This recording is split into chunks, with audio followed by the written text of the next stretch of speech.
నమస్కారం, Everest news channel కు స్వాగతం. అందరికీ నమస్కారం. మీడియా మిత్రులందరికీ కూడా నమస్కారం తెలియజేస్తూ, మరి ముఖ్యంగా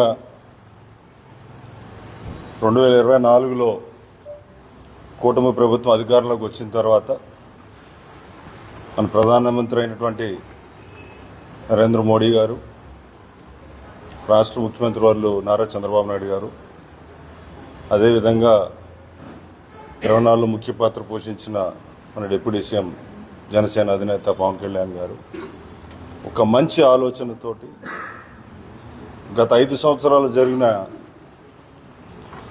బీభత్సాన్ని, అంటే వెనకబడిపోయాం ఎన్నో సంవత్సరాలు, 30 సంవత్సరాల పైచిలకు ఆ పరిపాలనలో మళ్ళీ ప్రజలందరికీ కూడా మంచి చేయాలని ఒక మంచి ఉద్దేశంతో కష్టపడి పనిచేస్తుంటే ఈరోజు వైఎస్ఆర్సీపీ ప్రభుత్వం, ఆనాటి వైఎస్ఆర్సీపీ గవర్నమెంట్లో మాజీ ముఖ్యమంత్రి జగన్మోహన్ రెడ్డి అండ్ కో చాలా చీప్ పాలిటిక్స్, అంటే చెప్పాలంటే ఇప్పుడు అసెంబ్లీ ఉందంటే మతాలకి కులాలకి అతీతంగా ప్రజల అభిష్టం మేరకు ప్రజలకు ఏం చేస్తే బాగుంటుంది, రాష్ట్రం ఎలా వెళ్తే ఎదురుకి వెళ్తుందని ఒక మంచి ఆలోచనతో వెళ్ళి అసెంబ్లీలో నిత్యం మతపరమైన కులపరమైన రాజకీయాలు చేయాలని ఒక ఆలోచనతో, ఒక పనికిమాల ఆలోచనతో వైఎస్ఆర్సీపీ నాయకులందరూ కూడా ప్రయత్నించడం. అందులో భాగంగా సమస్య ఏ మతానికి వచ్చినా, ఏ కులానికి వచ్చినా, ఎవరికి వచ్చినా సమస్యల గురించి మాట్లాడే విధానం అసెంబ్లీలో ఉంటుంది. కానీ వీళ్ళు తీసుకొస్తారు ఒక వెంకటేశ్వర స్వామి బొమ్మ. అక్కడ పూర్తిగా ప్రజలు అర్థం చేసుకోవాల్సింది ఏంటంటే సమస్య గురించి అసెంబ్లీలో మాట్లాడాలి. ఇతను మన మనుగడ లేదు అని అర్థం చేసుకుని జగన్మోహన్ రెడ్డి వారి నాయకులు, ఇక వైఎస్ఆర్సీ పార్టీకి రానున్న రోజుల్లో భవిష్యత్తు లేదని పూర్తిగా వాళ్ళకి అర్థమైన తర్వాత ప్రజల్లో విభజన తీసుకురావాలి, మతాల పరంగా కులాల పరంగా విభజన తీసుకురావాలని ఇలా దేవుళ్ళ మీద, అదేవిధంగా కులాల మీద మాట్లాడే పరిస్థితికి వచ్చారు.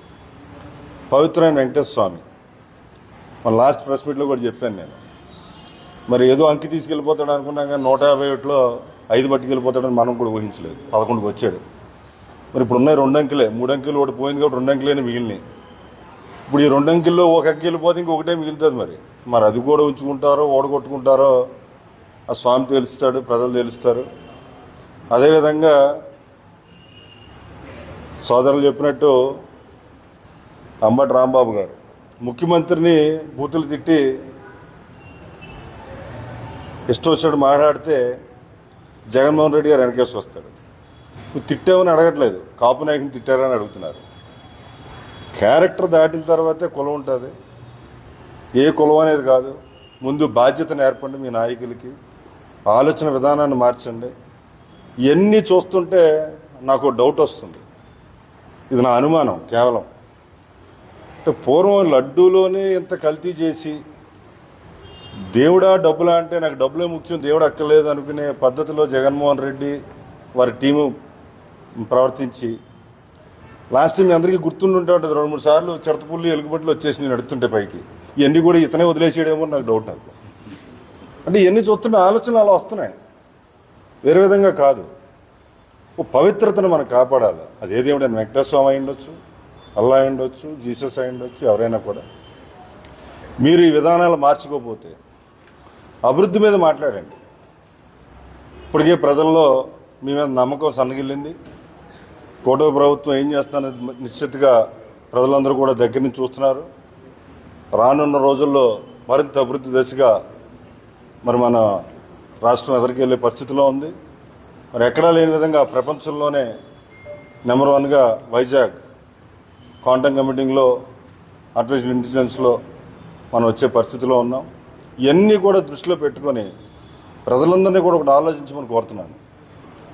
ఇతను చేసిన తప్పులు కప్పుపుచ్చుకోవడానికి రోజుకో విషయాన్ని తీసుకొచ్చి అందులో దేవుడు లేరు, ప్రజలు లేరు, నాకు ఒక నోటు ఉంటే చాలా 500 రూపాయల నోటు ఎన్నున్నా ఓకే, ప్రజలతో పని లేదు, దేవుడితో పని లేదు, డబ్బే నాకు ప్రధానం అనుకుని మీ పద్ధతి మార్చుకోకపోతే మీకు ఆ రోజు పహల్గాంలో చాలామంది ఉగ్రవాదులు చంపేశారు మన వాళ్ళని.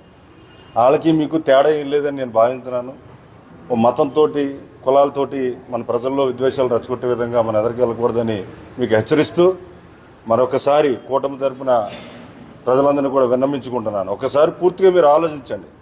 రానున్న రోజుల్లో మన పిల్లల భవిష్యత్తు ఇది మన డబ్బులు ఇచ్చి కొనుక్కునేది కాదు. ప్రతి ఒక్కరి బాధ్యత.